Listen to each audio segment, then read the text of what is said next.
Oi, eu sou Cláudio Benevides, esse é mais um vídeo do nosso canal F de Faca. Eu tenho recebido muitas perguntas e resolvi fazer um teste e trazer o meu seguidor número 0 para mostrar para ele na prática como é que a gente faz, meu amigo Bolívar.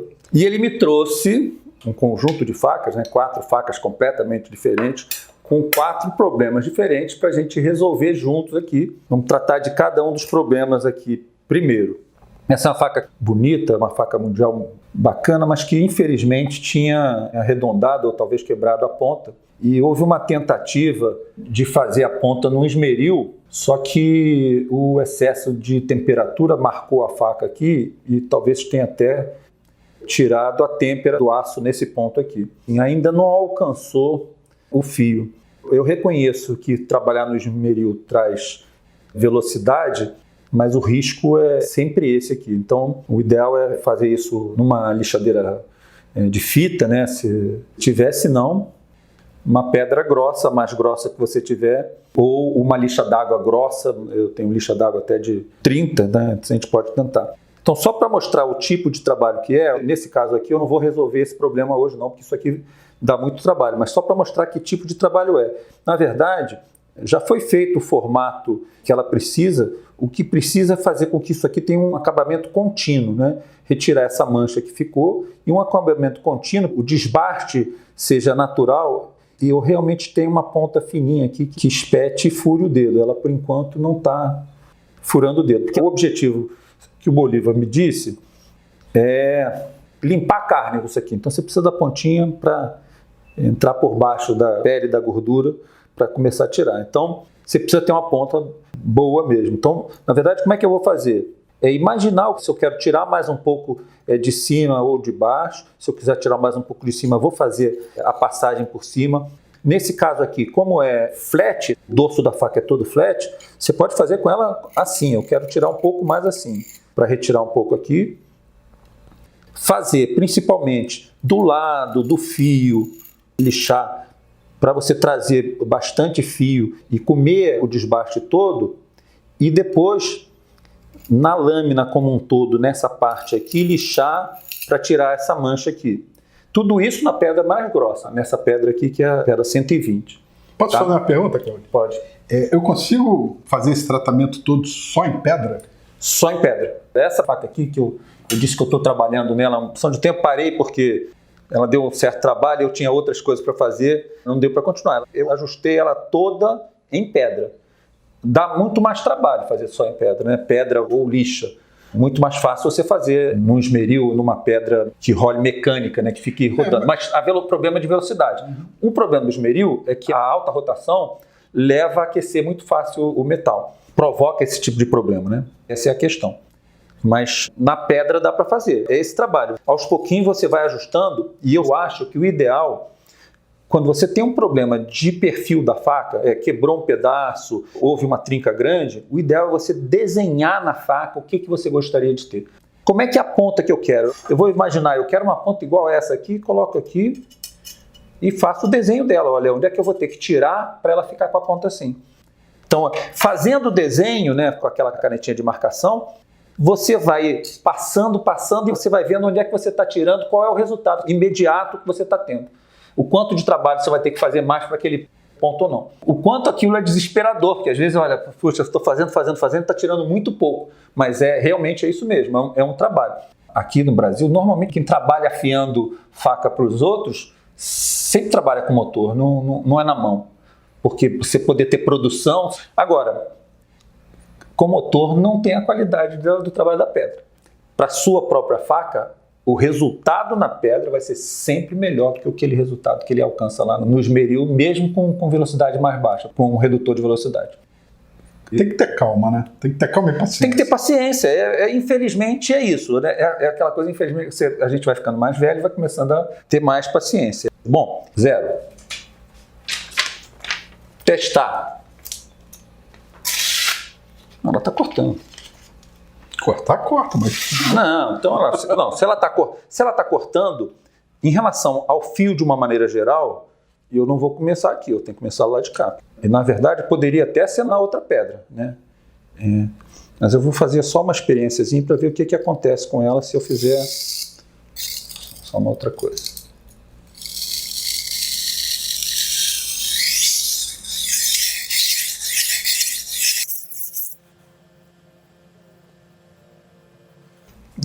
Tem um leitinho. Tem um defeitozinho aqui, bem... Na verdade é um amassado nesse ponto aqui. Uma das coisas que a gente faz é colocar a contraluz e ver se tem aqui, mas ela tem uma ondulação aqui, ela levou uma pancada aqui assim, que provocou, tem um amassado do lado de cá e uma ondulação do lado de cá. Esse amassado aqui é afiar, é só afiar que ele vai sair. Eu comentei isso em um outro vídeo, a faca que tem bolster, né? Bolster é normalmente usado em facas forjadas. Ele protege o dedo daqui para não cortar na ponta que tem aqui no calcanhar, mas dificulta a afiação aqui nesse comecinho, porque o bolster bate na pedra. Então você tem que ir para afiar, fazer uma inclinação para poder afiar nesse primeiro pedaço. Essa é a questão, né? Você se ajustar aqui e ver qual é o lugar que você consegue afiar. Mas se você não conseguir nesse meio centímetro aqui do bolster, não é um problema, você não vai impedir a sua faca de funcionar perfeitamente para você. Mas a primeira coisa que eu acho importante você observar é como é que a gente acha qual é o ângulo que a faca está afiada, né? Isso é uma questão de sensibilidade, tentativa e erro. Eu saio arrastando levemente a faca e levantando a faca ou abaixando a faca, até eu achar um ponto em que ela fica estável. Ela tem um mínimo de equilíbrio. Esse é o ponto que eu acho que é a afiação de fábrica. Experimenta. Vamos tentar aqui então. Começa com ela o mais baixa possível e vai subindo devagarzinho, puxando devagarzinho, subindo devagarzinho. Com as duas mãos, você sentindo, sem fazer muita força não. Na verdade, o objetivo não é afiar, é você sentir qual é o ponto que você sente que ela muda o ponto de equilíbrio. Eu acho. É muito difícil sentir isso, né? Mas tem um ponto que dá a impressão que ali tem uma mínima estabilidade. Dá para sentir, quando a gente levanta a parte do zero e vai inclinando, tem um ponto que a gente acha que, pelo menos sente um pouco que ela se encaixa. Exatamente, esse é o ponto. Basicamente, esse é o ponto do desbaste que ela está. Ou veio de fábrica ou foi afiada assim, de uma maneira constante. É importante que você defina esse ponto e você faça a marcação. O que é fazer a marcação? Fazer a marcação você está com a faca aqui, aí você, esse é o ângulo que eu quero afiar, eu coloco meu polegar de tal maneira que eu sempre vou estar sentindo a pedra passando pelo meu polegar. Então eu não vou perder esse ângulo mais enquanto eu estiver afiando. De tal maneira que você não afie o seu polegar também, né? É para ele ficar passando levemente na faca. Você sente que você está passando na faca naquele ponto. Se você subir um pouquinho, o polegar não toca na pedra. Se você abaixar um pouquinho, você está espremendo o seu polegar contra a pedra. Vai afiar seu dedo, vai tirar um pouquinho da sua pele, se você fizer força. Então essa que eu acho que é a minha maneira de fazer marcação. Além disso, seria aquele marcador de ângulo. Mas o marcador de ângulo não vai garantir que vai fazer este ângulo dessa faca. Essa é a questão. Você pode também usar aqueles marcadores de pé de pedra, onde você, definido o ângulo, acha qual é o conjunto, aquele tem 10 graus. Eu tenho um conjunto que vai de 1 em 1, de 10 até 20. Então, se você chegou à conclusão que essa faca aí está com 18, eu tenho lá um 18, e você bota ele aqui, aí você encosta aqui no 18, traz para cá e fica aqui. Toda vez que você vem aqui, ele está no 18. Aí você sabe que você está fazendo certo. Esse é um nível de complexidade alto. Eu acho... Para um rally amolador. O que eu digo é o seguinte, é mais importante que você consiga manter a fiação num ângulo constante do que você acha o ângulo perfeitamente. Quer dizer, o ideal é que você faça o ângulo de fábrica. Supõe que quem fabricou a faca sabia qual era o ângulo que seria o melhor ângulo para aquele tipo de uso que essa faca tem. Lógico que com o tempo e muitas afiações, às vezes você é obrigado a trocar o ângulo da faca. Porque o que acontece é que você vai afiando, e como a faca tende a ser, eu diria, full flat, né? Ela vai afinando desde o dorso até o fio. Na medida que você vai afiando, o lugar onde você acaba afiando está mais largo do que no início. Então, a pressão de entrada é maior. Apesar da faca estar perfeitamente afiada, como ela estava quando começou, a sensação de corte é pior, porque ela está com uma seção mais larga. Então, o ideal é você alterar o ângulo para que você possa cortar essa ação. Eu fiz isso, tem no vídeo que eu mostrei o desenho dessa ação. Isso acontece depois de muitas afiações, não é poucas afiações. Aquelas facas que você vai comendo a faca, principalmente as facas que têm um dorso mais largo em cima, bem largo em cima, e que o caimento é muito grande. Então, à medida que você vai entrando, a diferença da espessura da faca vai mudando muito. Então, apesar de você manter o mesmo ângulo de afiação, é o mesmo ângulo aqui, mas o ombro da afiação é cada vez mais largo. E isso provoca uma resistência maior na entrada do alimento. Então, a sensação de corte é que o fio está pior, quando na verdade a afiação está a mesma. Então, o que você é obrigado a fazer? Normalmente, afinar o ângulo, fazer um ângulo um pouco mais fino, porque aí você empurra o ombro mais para trás em relação à faca. Então, naquele mesmo ponto de afiação, você está mais estreito, então você passa direto pelo alimento. Isso é prática, você só vai aprender essa sensação depois de fazer isso algumas vezes. Afiei, comecei a assim, estou afiando e a faca está pior. Aí você lembrar que aquela faca já foi afiada uma opção de vezes, então de repente precisa fazer isso. E aí é alterar o ângulo. Entendi. Eu estava fazendo essa explicação toda para dizer, em princípio a gente deve manter o ângulo que a faca está, ou pelo menos o próximo que a gente achar, conseguir, do que a faca está. Mas é importante que durante a afiação você mantenha o mesmo ângulo. Por quê? Isso é bem simples, né? Eu passo uma vez assim, cortei aqui. Se eu passo outra vez assim, eu estou fazendo um corte diferente. Então é como se eu desfizesse, que se eu, a cada passada estiver num ângulo, né? Tá. Ok? Uhum. Outra coisa, eu notei que você não inverte a mão, né? Você não consegue inverter a mão. Não. Então vamos lá. Eu fiz alguns comentários a respeito de inverter ou não inverter a mão. Quando você está muitíssimo seguro do seu movimento, você consegue realmente fazer o movimento sem precisar nem olhar. Afiar assim, às vezes é até mais fácil, porque você faz a pressão empurrando, não precisa fazer pressão na volta, então facilita o movimento, realmente é. Mas você tem que ter um controle de ângulo aqui que é bem mais complicado do que o controle de ângulo aqui. Aqui eu estou vendo o ângulo, posso medir com o meu dedo, aqui eu não estou vendo o ângulo e não tenho o dedo para medir. Se eu botar um dedo aqui já complica toda, até a maneira de segurar a lâmina. Então, por isso é que esse tipo de afiação aqui, ela é boa para quem é bastante experiente nisso. Eu coloquei nesse ângulo, sei que o meu punho aqui endureceu, ele não vai mais sair daqui. Eu diria que, assim, não sei se eu consigo afiar muito bem, mas é hábito de longos e longos. Desde garotinho, mamãe mandava afiar de faca. Sim, e era assim. Né? E essa afiação aqui, do lado de cá e a volta pelo lado de cá. Eu nem consigo com essa facilidade. Na volta eu sempre preciso da faca e a pedra. Aqui mais ou menos eu consigo ver esse ângulo que você sempre fala. Mais ou menos, porque eu não acompanho todo, mas eu consigo ver. Mas eu já tentei fazer dessa maneira como você orienta. E depois de uma certa idade eu acho que é difícil. Eu vou mudar. Né? Eu, quando comecei a afiar a faca, eu afiava a faca assim. Né? Aquela coisa de pedra tá aqui. Até se você pegar os equipamentos que vendem para suporte de pedra, eles são feitos assim para encatar aqui na mesa, no mármore. A pedra é assim, você vai enfiar assim. Aí eu comecei a procurar, foi a história de eu começar a procurar na internet, achar as pessoas que fazem, no primeiro no Brasil. Abaulada lateralmente. Exatamente. Aí os caras no Brasil, comecei a procurar no exterior, achei o pessoal nos Estados Unidos e depois achei o pessoal no Japão fazendo isso. Percebi que todo mundo que trabalha há séculos fazendo isso, primeiro trabalha com aquela roda, né, aquela pedra rodando nessa posição. Então, o cara lá fica naquela posição maluca, que ele está aqui, fazendo aqui trabalho com a conta aqui assim, né? Aqui assim, depois troca aqui, faz aqui assim, é só assim. E quando eles trabalham na pedra, porque a fiação mais fina não é feita naquela roda, naquela pedra roda, é feita numa pedra assim, ela é sempre de frente assim.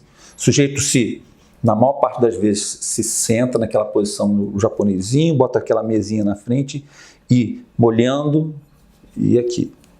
E a posição é assim, assim. E eles são daquela precisão assim, eu estou afiando aqui, depois esse, depois esse, depois esse, depois esse, a cada pedacinho. E o cara, como conhece a própria pedra, preciso gastar a pedra aqui também, porque afinal de contas, pedra custa caro, não custa barato. Porque uma pedra que esteja côncava, ela precisa ser aplainada, porque ela atrapalha a fiação. Mas aplainar é a mesma coisa que fiar, ou seja, eu retiro o material para ela ficar reta, ou seja, eu jogo pedra fora. Jogo pedra fora sem fazer o que a pedra é. Eu joguei pedra fora sem afiar. Então o ideal é eu ir aplainando a pedra com a própria faca, né? Se ela está um pouquinho assim, vamos gastar aqui em cima, gastar aqui embaixo, gastar nos cantos. Normalmente os cantos estão sempre mais altos, então vamos aproveitar para fazer esse trabalho assim bem, né? Você nota os caras fazendo esse trabalho aqui bonito, né? O som, mas depois fica assim. E o cara faz, e a cada vez que faz, ele faz, olha, vê se tem alguma marca, se tem alguma luz, olha de novo. Eu recomendo algumas coisas do tipo, olha, vamos testar com papel, afia aqui, eu testo papel. Mas o que você vê na prática do sujeito, ele vem aqui com a mão, passa o dedo, olha, vê na luz. Se por acaso aconteceu dela ter alguma região que ela está um pouquinho mais amassada ou torta, essa é a questão. Pode manter seu método. O que eu acho que é importante você prestar atenção, que é a questão do ângulo. Não, isso é a preocupação que eu tenho tido. É a questão do ângulo. E eu já percebi, eu já consigo ter acessibilidade exatamente de onde a faca deve parar. Isso. Isso aí foi uma coisa que eu prestei atenção. Então, na verdade, assim, quando a gente está aqui, achei o ângulo certinho, aí eu vou lá. Como é que eu faço que eu acho que é interessante para quem está começando? Eu nunca vou fazer o movimento que eu estou afiando mesmo, eu vou fazer o movimento do aprendizado. Eu estou no ângulo certo. Como é que é o movimento completo? Aqui, estou no ângulo, né? Estou no ângulo, estou no ângulo, estou no ângulo, estou no ângulo. Aqui eu tenho que levantar. Tá, aí eu achei o meu ângulo. Achei o meu ângulo? Bom, achei meu ângulo, aí eu começo. Bom, agora eu vou... Minha velocidade. Eu estou no meu ângulo. Estou afiando tudo? Não, olha. Essa parte toda aqui eu não estou afiando, porque eu não quero confundir. Eu vou deixar para afiar isso aqui todo assim. Na hora que eu tiver...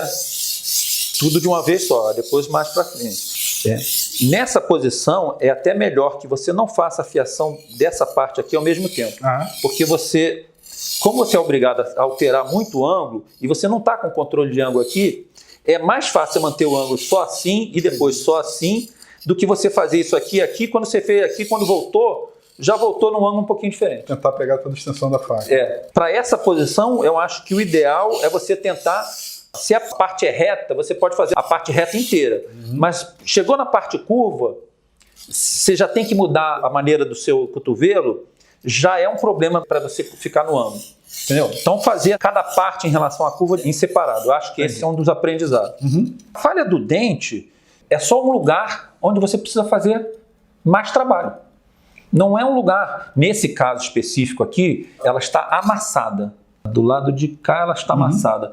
E aparentemente do lado de cá, se você olhar ela em pé, ela parece aqui, logo depois do amassado, ela parece que faz uma mínima curvatura para lá, como se aqui tivesse sido entortada. Eu não sei se você conseguiu perceber. Eu vou precisar do óculos. Não, bota o óculos e olha. Melhorou, hein? Não, dá para perceber, sim. Aqui, tá vendo? Aqui tem claramente uma luz que você vê aqui assim, né? Nesse ponto aqui, tá vendo? A impressão que eu tenho é que aqui houve um desbaste excessivo. Talvez um desbaste excessivo. Então, se você desbastar essa região como um todo, você vai chegar num ponto que ela toda vai estar do mesmo tamanho. Porque, infelizmente, é a história assim, você tem uma coisa reta. Se num determinado momento ela fez um buraco, se para ficar reto de novo, você infelizmente vai ter que descer. Você vai perder um pedacinho da faca, seja se isso é trinca no fio ou se é um amassado na lateral, na zona de desbaste. Se ele é um amassado na lateral, né, você está desbastando e esse pedaço está aqui assim. Eu vou ser obrigado a desbastar a lateral toda para ele ficar reto. Porque senão ele é um ponto de fricção diferente que dificulta o corte. Quando fica numa zona muito aqui embaixo no calcanhar, você pode escolher dizer assim, não, eu não vou fazer isso, eu não vou... isso porque não atrapalha no corte. Não atrapalha no corte, e eu, para consertar ele, vou perder um pedaço maior de faca. Então deixa essa bodega aqui nesse lugar mesmo e vamos continuar com o resto. Quando é aqui embaixo. Quando é no meio da faca, não tem jeito, você tem que consertar. Né? E quando é aqui, dependendo do tipo de corte que você faz. Isso é uma escolha pessoal, você tem que, aqui não vai me incomodar. No meio da faca não tem como, no meio da faca ele vai atrapalhar, porque você está cortando, ele trava ali, ele prende ali. E o problema no corte mesmo, que você pode notar, é que não é só a questão de que você sente uma coisa, é que ele mexe no alimento naquele ponto de uma maneira diferente. Então ele esgarça a fibra naquele ponto, ele desfaz naquele ponto, que para algumas coisas pode alterar o sabor que você não gosta. Você teve um maior trabalho de fazer um corte perfeito, coisa e tal, e um pontinho na sua faca está estragando aquilo, vai, de certa maneira, poder alterar o sabor. Não tem porquê, então é mais fácil você consertar. Tá? Então aquele problema ali é só um problema de trabalhar. Você fazer mais e mais e mais. A ponta lá não, a ponta é um trabalho grande. E eu acho, a primeira coisa a fazer é comparar esta ponta com diversas outras pontas de facas que você tem, imaginar qual é a ponta que você acha que cabe melhor aqui, né? Escolher dentre as pontas, qual é que vai ficar com a cara melhor aqui? Essa aqui é muito reta, não dá para ser essa. Essa aqui pode ser. Posso imaginar essas duas lâminas assim? Posso. Vou ter que fazer o quê para ela ficar assim? Entendi. Desenha. E vai desbastando. E vai desbastando. E você tem que tentar desbastar num sentido em que a cada momento que você faz, ela está funcionando. Ela é funcional. Não é um desbaste que só vai ficar funcional ao final. Não, ela vai ficar melhor ao final. Mas você já pode usar ela já está funcional. Tiro a tinta ali e já vou para... Aí depois bota a tinta de novo. Ou, né, se você quiser, eu vou fazer um trabalho, vai demorar muito, fiquei sem a faca para trabalhar. Não, eu quero essa faca para trabalhar. Então eu posso fazer de tal maneira que eu vou sempre mantendo uma ponta. E essa ponta vai melhorando, melhorando, melhorando. Eu não preciso fazer um corte que eu não tenho ponta nenhuma para depois chegar numa ponta. Facas completamente destruídas, eu vi poucas, né? Normalmente é quando você vê na casa dos outros, entra assim e vê a faca destruída. Mas não pega mal você entrar e dizer assim, me presta suas facas, eu vou levar para consertar. Não? Já começa a dar vontade de fazer isso. Não, dá vontade. Mas vão achar que você está maluco. Então, eu tendo a dizer, não, se precisar, tiver alguma faca, quer que eu te ensine, coisa e tal, eu falo isso. Bom, vamos fechar aqui. Depois, cada uma dessas facas, nós vamos fazer um videozinho explicando que tipo de trabalho que tem que fazer.